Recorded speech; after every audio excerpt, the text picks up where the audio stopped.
Hola queridos estudiantes, espero que se encuentren bien junto a sus familias.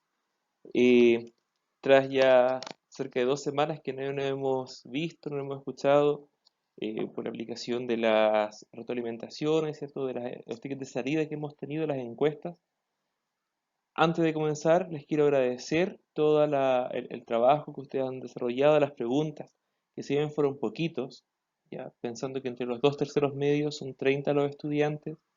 Me han respondido solamente 5 o 6 personas, ¿ya? Me preocupa lo que está pasando con el resto y ya pronto voy a iniciar contacto con cada uno de ustedes, ¿ya? Para ver también cómo van, si es que hay dudas, si es que hay dificultades. Volviendo a lo concreto en esta sesión, ¿cierto? Y retomando un poco lo que hemos visto antes en las clases, y para ello, ¿cierto? Recordar que estamos en la unidad 1, Estado, Democracia y Ciudadanía. Estamos también trabajando dentro de esta unidad lo que es la segunda lección que corresponde al título ¿Cómo fortalecemos la democracia? Y en esta clase particular vamos a revisar la desigualdad como amenaza a la democracia, ¿ya? Recordar también que las ideas claves que vamos, perdón, los propósitos, los objetivos de esta cápsula de video son dos. Primero, que ustedes identifiquen los principales tipos de desigualdad que existen y también, ¿cierto?, que ustedes comprendan el impacto que tiene sobre la representatividad política, ya sea de una comuna, de un país, de una región. Y se va a entender, ¿cierto?, que el concepto clave es el de desigualdad. Antes de comenzar, ¿cierto? Les quiero presentar un gráfico que aparece allí. Este gráfico y en general está basado en una encuesta que aplicó el Programa de las Naciones Unidas para el Desarrollo, conocido como las siglas PDNU, ¿cierto? Eh, y que establece, ¿cierto? Hasta el año 2016, 2017 se hizo una encuesta sobre distintas condiciones respecto al bienestar de la población. Ya pensemos que este mismo organismo es el que elabora el Índice de Desarrollo Humano, el IDH que estábamos trabajando, ¿cierto? La clase anterior, ¿cierto? A la- a las encuestas.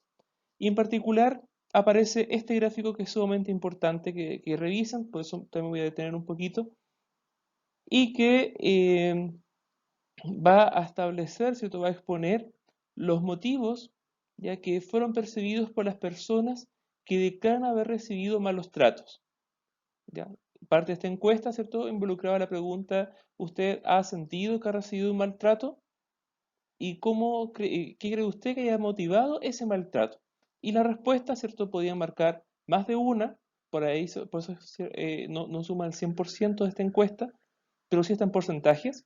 Establece que entre las personas señalan que sintieron malos tratos, ya sea por clase social, por ser mujer, el lugar en el que vive, cómo se viste, trabajo o ocupación, por la edad, por la apariencia física, por el nivel educacional, por la etnia, raza o cultura de origen y también por ser hombre, aunque sea menor porcentaje, ¿cierto?, respecto de la mujer, 41 versus 9, pero también es una de las respuestas en algunos casos.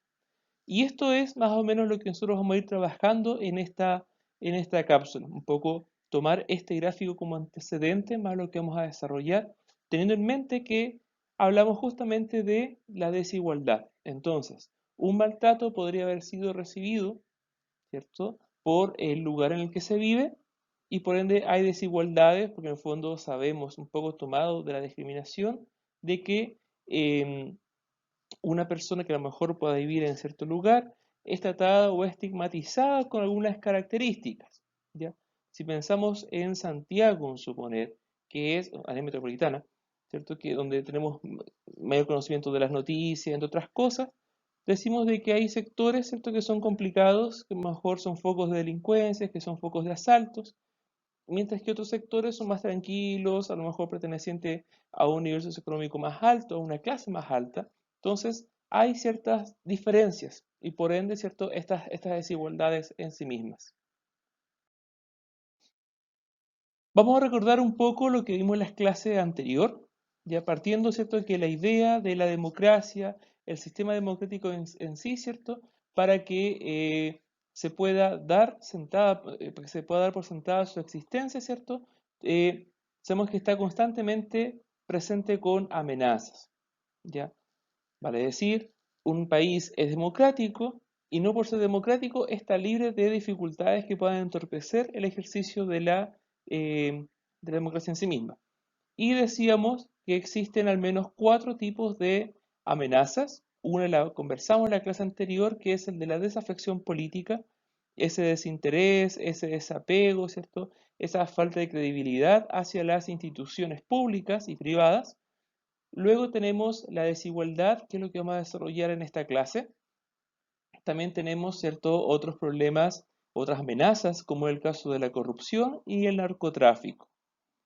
Para poder definir bien la desigualdad, para poder entender bien este concepto, es necesario, ¿cierto? Ya viene un prefijo des, que significa opuesto, ¿cierto? O contrario. Entonces vamos a trabajarlo desde el principio de la igualdad. ¿Y qué es el principio de la igualdad? ¿Ya?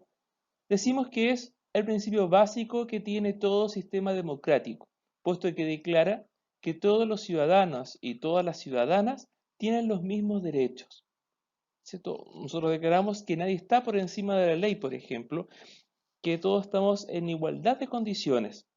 Entonces, la desigualdad se va a producir cuando está ya sea el ejercicio mismo o la sensación de que ese equilibrio entre todos no existe, no es tal. Algunos están por encima, otros están por debajo. Ahí estamos frente a una desigualdad. ¿Cuáles son los tipos de desigualdad que podemos mencionar? Algunos, estos son tal vez los más importantes y los que nosotros vamos a trabajar en esta sesión.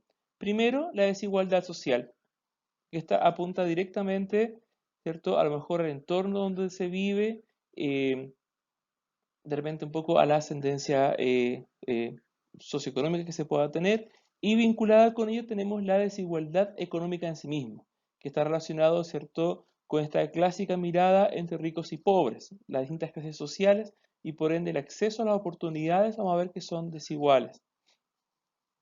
Otra desigualdad es la de género. ¿Cuántas veces hemos escuchado en las noticias, a lo mejor de nuestros pares, tal vez a otros profesores y profesoras, ¿cierto?, que existe la desigualdad de género, que a un punto un poco más allá, ¿cierto?, del acceso, porque en el fondo hoy en día las personas, ¿cierto?, tanto hombres como mujeres, están accediendo al trabajo casi en igualdad de condiciones. Sin embargo, se sabe por estudios que el ingreso de las mujeres en promedio es 30% menor que el del hombre por el mismo trabajo. Entonces, ahí encontramos, ¿cierto?, una desigualdad. Usted, por ser mujer, vamos a suponer, va a ganar menos.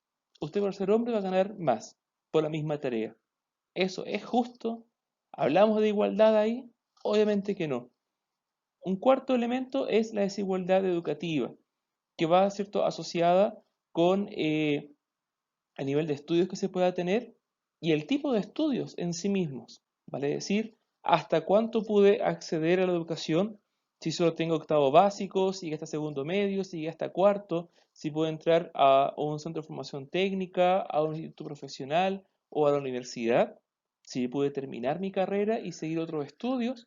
Entonces, según eso también encontramos que existen desigualdades porque también implica acceso a los centros de educación.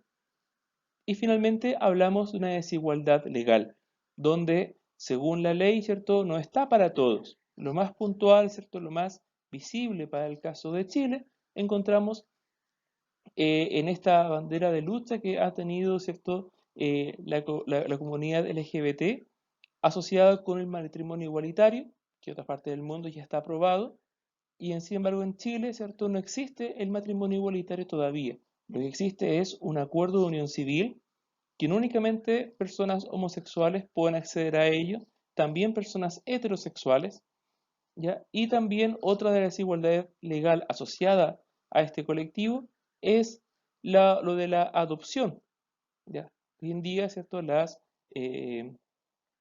personas del mismo sexo que están emparejadas, ¿cierto? No, o solteras incluso, no pueden adoptar.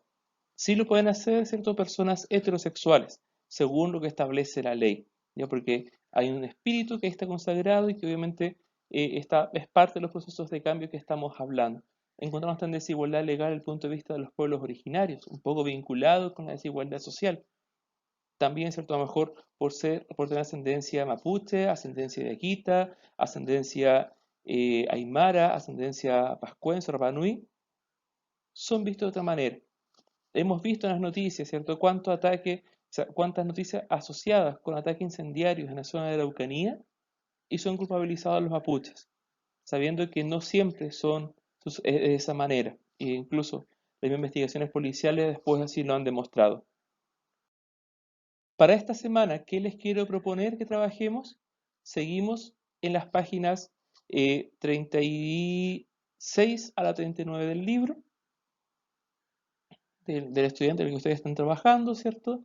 Y otra vez trabajamos en distintas etapas.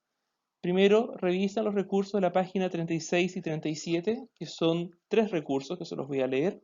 Primero, que dice la igualdad según la Constitución política, la Constitución chilena. Segundo, la igualdad según la ONU, ¿cierto? La Organización de Naciones Unidas. Y tercero, los tipos de desigualdad, que ya se los enunciaba en la lámina anterior. ¿Qué tienen que hacer en ello? ¿Ya? Responder las preguntas que aparecen en la página 36. Vale decir, primera pregunta que dicen parejas, ya voy a profundizar sobre eso. Reflexionen. ¿Creen que basta con que la igualdad esté consagrada en textos jurídicos para que sea respetada y promovida? Justifiquen su respuesta con 2 argumentos. Y acá puede que me cuestionen, que digan, profe, pero si en esta situación que estamos viviendo no podemos salir de las casas, no podemos trabajar con nuestros compañeros y nos pide trabajar en parejas o más personas, ¿cierto?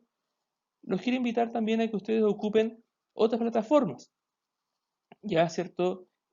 Algunos están teniendo experiencias en clases virtuales desde el PASE, asociadas a Meet, incluso WhatsApp, por ejemplo, permite esta posibilidad de hacer videollamada. Entonces ahí uno se puede coordinar, no se gastan datos móviles, ¿cierto? Dentro de los planes que mejor podemos tener. Y es una buena instancia también para ir conversando, para ir dialogando. Ahora, si no pueden, no se preocupen, ya tampoco el mundo se acaba porque una actividad en pareja lo hacen solos. Y a lo mejor, y creo que también sería como muy enriquecedor, es que ustedes puedan conversar a lo mejor con sus padres, con su entorno familiar, con quienes vivan, ¿cierto? Sobre esta pregunta y aportar esa mirada del adulto, ya, o a lo mejor de la persona con una edad cercana a la de ustedes, y dar respuesta también a este cuestionamiento. Lo que me importa es que quede por escrito, ¿cierto?, esa reflexión que ustedes están haciendo. ¿Ya? La segunda pregunta dice, utilizando el paso a paso de la página 32, volvemos un poco atrás, elabora una hipótesis sobre cómo la desigualdad podría convertirse en una amenaza para la democracia. ¿Cierto? Leen los documentos, van al paso a paso de la página 32 y ahí, ¿cierto?, empiezan a crear esta hipótesis argumentando según la pregunta que aparece acá enunciada. Y la tercera pregunta dice que ustedes escojan uno de los tipos de desigualdad definidos en el recurso 3, es decir, de los 5 tipos de desigualdades que ahí están enunciadas, y elaboren una historieta de al menos 5 viñetas que la refleje a partir de una situación cotidiana que podrían vivir ustedes en el liceo. ¿Ya? Ojo con eso. Luego respondan en su cuaderno. ¿Por qué la situación presentada perjudica la convivencia al interior de mi comunidad escolar? Como estamos en el tema de la desigualdad, es sumamente importante porque nosotros, a lo mejor ustedes como estudiantes, en mi tiempo y también tal vez habré reclamado en algún momento diciendo que no era justo alguna situación, entonces ahora, ¿cierto?, a través de esta historia gráfica, de al menos 5 viñetas, ustedes podrán también ir dando cuenta de esto. Luego pasamos a la actividad, o sea, después de esto comenzamos a revisar, ¿cierto?, los recursos de la página 38 y 39. Ya acá, ¿cierto?, vamos a encontrar 4 recursos. El primero que dice la representación política de las mujeres en Chile ha mejorado, pero aún hay desafíos. El Programa de las Naciones Unidas para el Desarrollo lanza nuevo informe. El recurso 2 dice los efectos de la desigualdad en las expectativas de participación política de los estudiantes chilenos. El recurso 3 que dice falta de representación parlamentaria, la deuda con los pueblos indígenas. Y el recurso 4 que dice participación electoral en las elecciones presidenciales de 2017 en la región metropolitana. ¿Ya? Y para ello, ¿cierto?, la actividad va a ser más sencilla. Ustedes solamente deben responder la pregunta número 1. ¿Ya? Vale decir, ustedes tienen que escoger un recurso de los 4 que leí los títulos, ¿cierto? Y explicar a qué tipo de desigualdad corresponde y cómo podría ser una amenaza para la democracia en Chile. Justifica tu respuesta con al menos 2 argumentos, ¿ya? Y también, a modo de desafío, ¿cierto? No dejar escrito, eh, es que ustedes, ¿cierto? Con el recurso de la página 39, ¿cierto? Donde está el mapa de la región metropolitana, las comunas, y está clasificado también por ingresos, ¿ya? Me gustaría que ustedes pudieran reflexionar un poquito, que revisen esa información estadística y que respondan. ¿Crees que existe una relación entre la situación de pobreza de una comuna o localidad y el grado de participación política de sus habitantes? ¿Por qué? Vale decir, les pregunto de que tengo sencillo, ¿cierto? Como aparece ingresos allí, entonces vamos a encontrar zonas comunas que son pobres, ya, o más pobres y otras que son, ¿cierto?, más acaudaladas. Y eso también va a tener cierta incidencia en la participación política. Entonces les pregunto, ¿cuál es la relación que ustedes, ¿cierto?, primero piensen si existe o no una relación entre estos dos elementos y que la puedan, ¿cierto?, justificar. Ya saben que ante cualquier consulta, ante cualquier duda, ustedes me pueden escribir, ¿cierto? Está mi correo apareciendo, andres.osorio@maxsalas.cl. Ya ahí me pueden hacer dudas, ¿cierto? Las personas que me han escrito, ¿cierto? He respondido oportunamente a ellas. Además, ¿cierto? Están, ¿cierto? Mi teléfono, mi WhatsApp, ya que ustedes lo manejan según los grupos, para que me puedan comunicar, más otros canales que ha establecido, ¿cierto? El liceo para esta comunicación, profesor jefe u otros profesores. Gracias por haberme escuchado, gracias por haber estado pendiente en este video. Les deseo una muy buena semana y nos vemos en una próxima oportunidad. Que estén bien. Chao, chao.